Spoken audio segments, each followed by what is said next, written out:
April 20ನೇ ತಾರೀಕು ಭಾನುವಾರ ಮಧ್ಯಾಹ್ನ 3 ಗಂಟೆಗೆ ಬಾಗಲಕೋಟೆ ಜಿಲ್ಲೆಯ ಕೂಡಲ ಸಂಗಮದ ಪಂಚಮಸಾಲಿ ಪೀಠದಲ್ಲಿ ರಾಜ್ಯ ಮಟ್ಟದ ಭಕ್ತಾದಿಗಳ ಸಭೆ ಕರೆದಿನಿ, ಸಮಾಜವಾದ ಸಭೆ ಕರೆದಿನಿ. ಎಲ್ಲ ಕೂತ್ಕೊಂಡು ಮುಕ್ತ ಚರ್ಚೆ ಮಾಡ್ತೀನಿ. ಅವರ ಹೇಳಿಕೆ ಸಮಾಜದ ಜನರನ್ನ ಆತ್ಮಲೋಕ ಮಾಡಿಕೊಳ್ಳುವಂತ ಹೇಳಿಕೆಗಳನ್ನ ಕೊಟ್ಟಿದ್ದಾರೆ, ಅದರ ಅಭಿಪ್ರಾಯಗಳನ್ನು ಹೇಳಿದ್ದಾರೆ. ಅದೆಲ್ಲವನ್ನು ನಾಳೆ ನಡೆಯುವಂತ ಸಭೆಯಲ್ಲಿ ಕೂತ್ಕೊಂಡು ಚರ್ಚೆ ಮಾಡ್ತೀನಿ. ಸಹಜವಾಗಿ ಭಾನುವಾರ ನೀವೆಲ್ಲ ಮಾಧ್ಯಮದವರು ನಮ್ಮ ಕಾಮೆಂಟ್ ಕೇಳ್ತಾ ಇದ್ರಿ, ಜನರು ಗೊಂದಲದಾಗಿದ್ರು. ಹಾಗಾಗಿ ಒಂದು ಸಭೆ ಕರಿಬೇಕು ಅಂತೇಳಿ ನಾನು 20 ತಾರೀಕಿಗೆ ಸಭೆ ಕರೆದೆ. ನೋಡ್ರಿ, ನಾನು ಸಮಾಜದ ಪರವಾಗಿ ದುಡಿದಂಥವ್ರು ಯಾರೇ ಅಲ್ಲಿ, ಅವರು ಯಾವುದೇ ಪಕ್ಷದಲ್ಲಿ ಯಾವುದೇ ಜಾತಿ, ಅವರ ಪರವಾಗಿ ನಾನು ಯಾವತ್ತೂ ಧ್ವನಿ ಎತ್ತಿದ್ದೀನಿ. ನನಗೆ ವ್ಯಕ್ತಿ ಮುಖ್ಯ ಅಲ್ಲ, ಸಮಾಜಕ್ಕೋಸ್ಕರ ಅವ್ರು ಏನು ದುಡಿದವರ ಆ ಶ್ರಮಕ್ಕೆ ನಾನು ಗೌರವ ಕೊಡೋದು ಕೆಲಸ ಮಾಡಿದ ಹೊರತು ಯಾವುದೇ ಕಾರಣಕ್ಕೂ ವ್ಯಕ್ತಿಯ ಪರವಾಗಿ ನಾನು ಮಾತಾಡಿಲ್ಲ. ಸಮಾಜ ಪರವಾಗಿ ಯಾರು ಧ್ವನಿ ಎತ್ತಾರೋ ಅವ್ರು ಯಾರೇ ಆಗಿರಲಿ, ಎಲ್ಲರ ಪರವಾಗಿ ನಾನು ಧ್ವನಿ ಇಟ್ಕೊಂತ ಬಂದಿದ್ದೀನಿ. ಅದು ಬಿಟ್ಟು ಅದನ್ನೇ ಈ ವೇದಿಕೆಯಲ್ಲಿ ಮಾತಾಡೋಕ್ಕೋಗಲ್ಲ, ವಿಷಯಾಂತರ ಆಗುತ್ತೆ.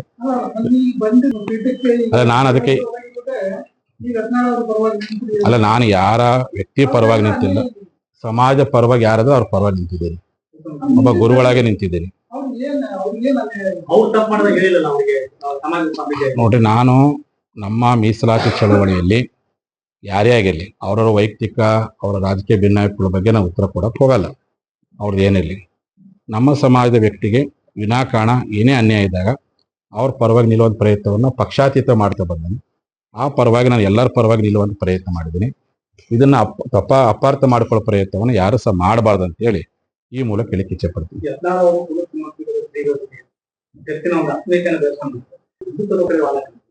ನೋಡ್ರಿ, ನನ್ನ ಸಿದ್ಧಾಂತ ಅಲ್ಲಿ ಸೈದ್ಧಾಂತಿಕವಾಗಿ ನಮ್ಮ ಸಮಾಜದಲ್ಲಿ 1000 ಭಿನ್ನಾಭಿಪ್ರಾಯ ಇದ್ದೇ ಇದೆ.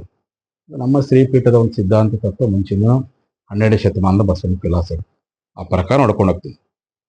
ಬರುವಂತ ಮಠದ ಭಕ್ತಾದಿಗಳು ಅನೇಕ ಪರಂಪರೆ ಜನ ಇದ್ದಾರೆ, ಅನೇಕ ತತ್ವ ಸಿದ್ಧಾಂತಗಳು ಪರವಾಗಿರ್ತಕ್ಕಂಥ ಇದ್ದಾರೆ. ನಾನು ಅದ್ರ ಬಗ್ಗೆ ಯೋಚನೆ ಮಾಡೋಕ್ಕಲ್ಲ, ಸಮಾಜ ಸಂಘಟನೆ ಹೆಂಗ್ ಮಾಡ್ಬೇಕು ಆ ವಿಚಾರಕ್ಕೆ ಮಾತ್ರ ನಾನು ಆಲೋಚನೆ ಮಾಡ್ತೀನಿ.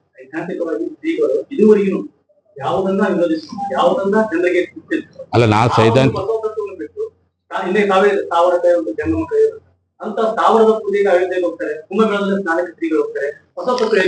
ನೋಡ್ರಿ, ಇದು ಧಾರ್ಮಿಕ ಆಚರಣೆಗಳು ಬೇರೆ, ಸೈದ್ಧಾಂತಿಕ ನಾನು ಎಂದೂ ಖಂಡಿಸಿಲ್ಲ.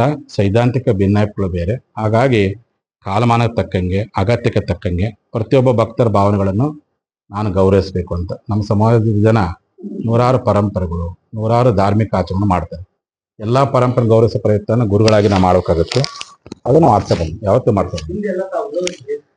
ಅಲ್ಲ, ಅದೇ ಆಯಾಸ ನೋಡ್ರಿ, ಮೀಸಲಾತಿ ಚಳುವಳಿ ಆಗಕ್ಕೆ ಮುಂಚಿತವಾಗಿ ಸಮಾಜದಲ್ಲಿ ಒಂದು ರೀತಿ ಇತ್ತು. ಮೀಸಲಾತಿ ಚಳುವಳಿ ಆದ್ಮೇಲೆ ಕೋಟ್ಯಾಂತರ ಜನ ಇವತ್ತು ನಮ್ಮ ಗೌರವಿಸ್ತಾರೆ, ಬೆಂಬಲ ಕೊಟ್ಟಿದ್ದಾರೆ. ಅವ್ರು ಬೆಂಬಲ ಕೊಟ್ಟಂತ ವ್ಯಕ್ತಿಗಳು ಯಾವುದೇ ಪರಂಪರೆಯಲ್ಲಿ ಇದ್ದಾಗ ಸಹ ಅವನ ಭಾವನೆಗೆ ಸ್ಪಂದಿಸುವ ಕೆಲಸ ನಾನು ಮಾಡ್ತೀನಿ. ರಾಜಿ ಅಂತಲ್ಲ, ಅವರ ಧಾರ್ಮಿಕ ಭಾವನೆಗಳಿಗೆ ಗೌರವ ಕೊಡ್ತೀನಿ ಅಂತ. ಮೀಸಲಾತಿ ಚಳುವಳಿಗೆ ಯಾರು ದುಡಿದಾರೋ, ಯಾರು ಬಂದಾರೋ, ರೊಟ್ಟಿ ಬುತ್ತಿ ಕಟ್ಕೊಂಡ್ ಬಂದಂತ ವ್ಯಕ್ತಿಯ ಅವನ ಧಾರ್ಮಿಕ ಭಾವನೆಗಳಿಗೆ ನಾನು ಗೌರವಿಸ್ತೀನಿ ಹೊರತು ಅದನ್ನ ವಿರೋಧಿಸೋ ಪ್ರಯತ್ನ ಮಾಡಿಲ್ಲ. ಅರ್ಥ ಮಾಡ್ಕೊಂಡಿದ್ದಾರೆ ಎಲ್ಲರೂ ಸಹ. ಯಾರೇ ನಮ್ಮ ವ್ಯಕ್ತಿ ಅವ್ರು ಸಹ ಆತ್ಮಲೋಕನ ಮಾಡ್ಕೊಳ್ರಿ. ಗುರುಗಳು ಎಲ್ಲಾರ ಪರವಾಗಿದ್ದಾರೆ, ಆ ಪ್ರಕಾರವಾಗಿ ಎಲ್ಲಾರ ಪರವಾಗಿ ಅವ್ರು ಧ್ವನಿ ಎತ್ತಿದ್ದಾರೆ. ಆ ರೀತಿಯಲ್ಲಿ ನಾನು ಮಾಡ್ಕೊಂತ ಬಂದಿನಿ. ಅದನ್ನ ಮುಂದುವರ್ಸ್ಕೊಂಡು ಹೋಗಿನ ಹೊರತು ಎಂದೂ ಸಹ ನಾ ಏಕ ವ್ಯಕ್ತಿ ಏಕಪಕ್ಷೀಯ ಮಾತಾಡಿಲ್ಲ. ಸಮಾಜ ಪರವಾಗಿ ಯಾರು ನಿಂತಾರೋ ಅವ್ರ ಪರವಾಗಿ ನಾನು ಅವ್ರ ಕಷ್ಟಕ್ಕೆ ಅನ್ಯಾಯವಾದ ಮಾಡ್ಕೊಂತ ಬಂದಿನಿ. ಅದನ್ನ ನಾನು ಮಾಡಿದ್ದೀನಿ ಹೊರತು ಅದನ್ನ ಅಪಾರ್ಥ ಮಾಡ್ಕೊಂಡು ಅದನ್ನೇ ಏನೇ ದಿವಸ ಕುತ್ಕೊಂಡು ಚರ್ಚೆ ಮಾಡೋ ಪ್ರಯತ್ನ ಎಲ್ಲರೂ ಮಾಡ್ಬೇಕಾಗಿತ್ತು. ಅದನ್ನೇ ದೊಡ್ಡ ವಿಷಯ ಮಾಡ್ಕೊಂಡು ಹೋಗುವಂಥದ್ದು ಸರಿಯಲ್ಲ ಅಂತ ನನ್ನ ಅಭಿಪ್ರಾಯ. ಇಲ್ಲೇ ನಾವು ಗುರುಗಳಾದಂಥವ್ರು ಭಕ್ತರನ್ನ ಜನಪ್ರತಿನಿಧಿಗೆ ಮಾಡ್ತೇವೆ ಹೊರತು ನಾವೇ ಜನಪ್ರತಿನಿಧಿ ಆಗುವಂಥ ಪ್ರಯತ್ನ ಯಾರು ಸಹ ಮಾಡಿ, ಅದು ಕರ್ನಾಟಕದಲ್ಲಿ ಯಾರು ಮಾಡಕ್ ಹೋಗಲ್ಲ, ಮಾಡೋದೇ ಇಲ್ಲ. ತಪ್ಪಾಗಿ ಅರ್ಥ ಮಾಡ್ಕೊಂಡಿದ್ರೆ ಅವರು ಯಾವ ದೃಷ್ಟಿಯಲ್ಲಿ ಮಾತಾಡೋ ಗೊತ್ತಿಲ್ಲ. 20ನೇ ತಾರೀಕಿಗೆ ಆ ಎಲ್ಲಾ ಭಕ್ತರ ಅಭಿಪ್ರಾಯಗಳಿಗೆ ನಾವು ಉತ್ತರ ಕೊಡ್ತೀವಿ. ಎಲ್ಲರಿಗೂ ಬರೆಯ ಕೊಟ್ಟಿದ್ದೀನಿ, ಕೆಲವು ಎಲ್ಲ ನಾನು ಮತ್ತೆ ಬೇರೆ ಕೊಟ್ಟಿದ್ದೇ ನನ್ನ ಆಮಂತ್ರಣ. ಬಾಗಲಕೋಟೆ ಜಿಲ್ಲೆಯ ಮಾಧ್ಯಮದ ಮೂಲಕ ಏನು ಕೊಟ್ಟಿದ್ದೀನಿ ಇದೇ ನನ್ನ ಆಮಂತ್ರಣ ತಿಳ್ಕೊಂಡು ಎಲ್ಲರೂ ಬರ್ರಿ ಅಂತ ನಾನು ಅವ್ರಿಗೆ ಮನವಿ ಮಾಡ್ಕೊಳ್ತೀನಿ.